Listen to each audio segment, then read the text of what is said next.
Hello students. आज का topic में अपन सीखेंगे प्रॉब्लम्स ऑन वैल्यूएशन, मतलब न्यूमेरिकल करना सीखेंगे। मोस्ट आईएमपी टॉपिक है। इससे एक न्यूमेरिकल आता ही है 12 नंबर में हर बार, ठीक है। तो 12 नंबर के लिए है न्यूमेरिकल, तो ध्यान से समझेंगे। तो इस न्यूमेरिकल में अपन क्या सीखेंगे, प्रॉपर्टी ऑफ वैल्यूएशन, मतलब किसी भी संपत्ति का मूल्यांकन। संपत्ति का मूल्यांकन मतलब प्रेजेंट में कितनी कीमत है और कितना रेट है संपत्ति का, ठीक है। यही पूछेंगे यही पूछेंगे इस क्वेश्चन में, और अपने को यही सीखना है, ठीक है।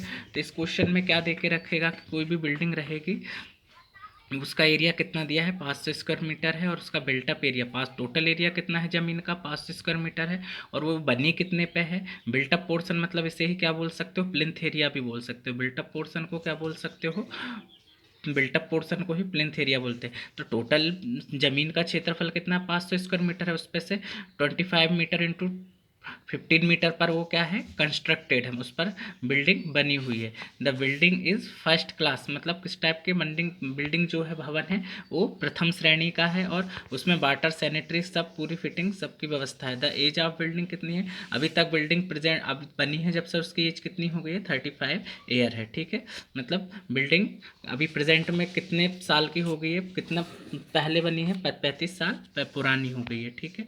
तो वर्कआउट द वैल्यूएशन प्रॉपर्टी, क्या करना है अपने को, इस संपत्ति का मूल्यांकन करना है। यदि प्लेंथ एरिया रेट मतलब जो बिल्टअप, जो बना निर्माण की जो लागत है वो कितना है, 6000 पर स्क्वायर मीटर है। And the rate of land मतलब जो ज़मीन की कीमत क्या है, 2000 पर स्क्वायर मीटर। ज़मीन की कीमत कितना है, 2000, और निर्माण की कीमत कितनी है, 1 स्क्वायर मीटर को बनाने में 6000 लगेगा, और 1 स्क्वायर मीटर को ज़मीन को खरीदने में 2000 रुपये लगेगा। तो ये सब डाटा क्वेश्चन में दिया हुआ है, और अपने को सीखना क्या है इस क्वेश्चन में, किसी भी संपत्ति का वर्तमान में मूल्य कितना होगा, उसकी वैल्यूएशन ऑफ प्रॉपर्टी, मतलब संपत्ति का मूल्यांकन निकालना। तो सबसे पहला काम क्या करेंगे अपन, सॉल्यूशन में गिवन डाटा लिखेंगे। गिवन डाटा में क्या है, एरिया ऑफ लैंड मतलब जमीन का क्षेत्रफल कितना दिया है, 500 स्क्वायर मीटर। बिल्टअप एरिया कितना दिया है कि कितने पोर्शन पे बना है, तो 25 इंटू 15, 25 इंटू 15 किया तो कितने पर, 500। टोटल 500 स्क्वायर मीटर क्या है, टोटल ज़मीन है, उस पर बना कितने में है, ये 375 स्क्वायर मीटर में।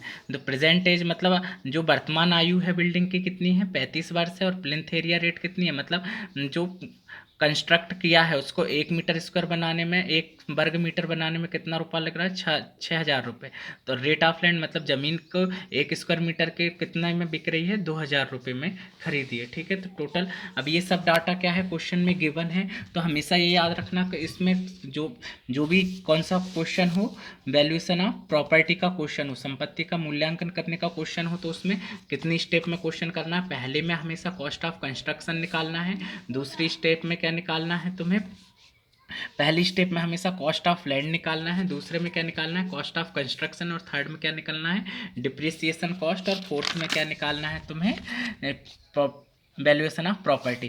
तो ये जो क्वेश्चन है प्रॉपर्टी वैल्यूएशन का, तो ये ध्यान रखना कि सबसे पहला काम हमेशा कोई सा भी क्वेश्चन हो, पहले अपने को क्या निकालना है, कॉस्ट ऑफ लैंड मतलब ज़मीन की कीमत निकालनी। फिर दूसरे में क्या निकालना है, या ज़मीन की लागत निकालनी। फर्स्ट पॉइंट में हमेशा क्या निकालोगे, ज़मीन की लागत। दूसरे पॉइंट में हमेशा क्या निकालोगे, निर्माण की लागत।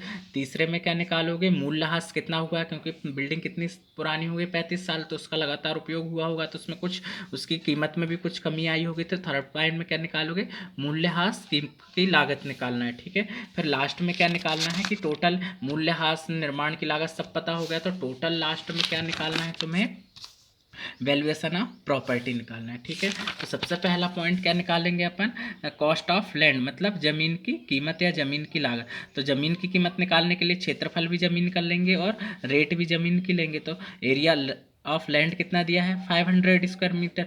और रेट ऑफ लैंड मतलब जो ज़मीन खरीदी उसका रेट कितना है, 2000 है। तो टोटल कीमत कितनी आ जाएगी, तो कॉस्ट ऑफ लैंड का फॉर्मूला होता है area of land into rate of land. तो एरिया ऑफ लैंड मतलब ज़मीन का क्षेत्रफल इंटू में ज़मीन की दर।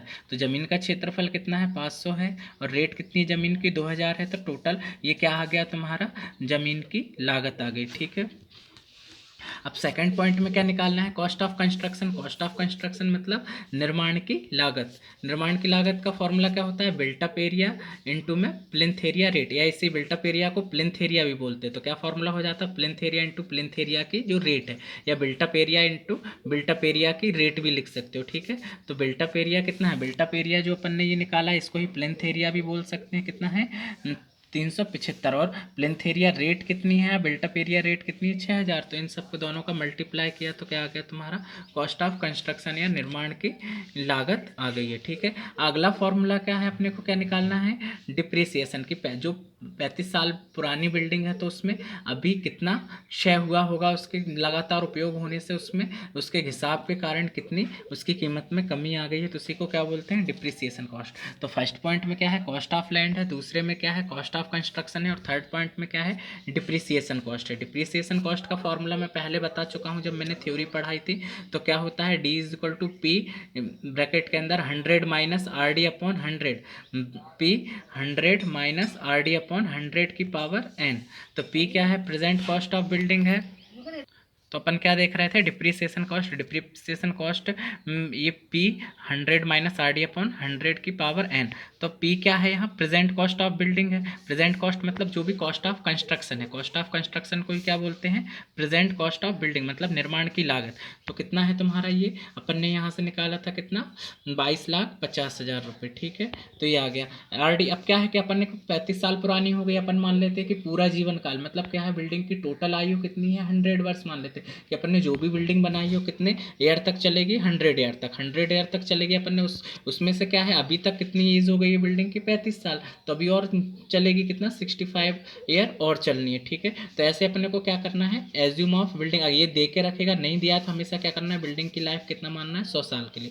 तो 100 के लिए मैंने ये टेबल बनवाई थी जिसमें आर डी का मान कितना होता है, 1 होता है। एक पहले थ्योरी बताई है उसमें मैंने ये एज ऑफ बिल्डिंग या टोटल लाइफ ऑफ बिल्डिंग के अकॉर्डिंग क्या है, आर डी का मान फिक्स किया है। पी क्या होता है, कॉस्ट ऑफ कंस्ट्रक्शन होता है, या इसे ही प्रेजेंट कॉस्ट ऑफ बिल्डिंग भी बोलते हैं। और आरडी क्या होता है, किस पर डिपेंड करता है, लाइफ ऑफ बिल्डिंग पर।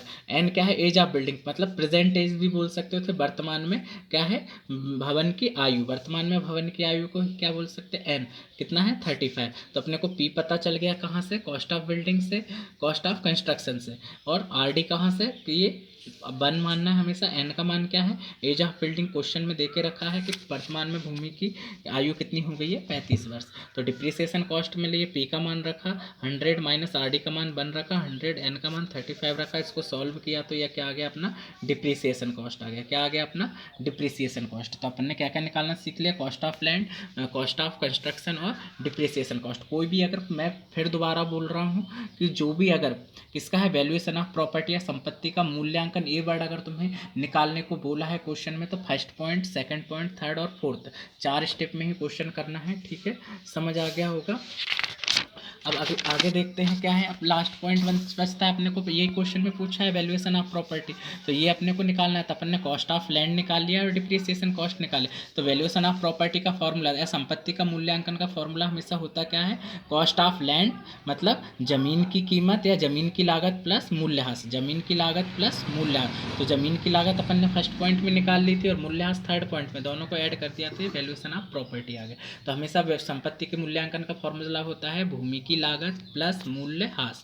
तो भूमि की लागत अपन ने ये निकाल चुके हैं फर्स्ट पॉइंट में, और मूल्यह्रास ये अपन ने थर्ड पॉइंट में। तो ये क्या हो गया, वैल्यूएशन ऑफ प्रॉपर्टी। तो ये क्वेश्चन मेरे को उम्मीद है सबको समझ आया होगा, ठीक है। ये क्वेश्चन मोस्ट IMP है, लगभग हर बार पूछा है 12 नंबर में, ठीक है। थैंक यू, आज के लिए धन्यवाद।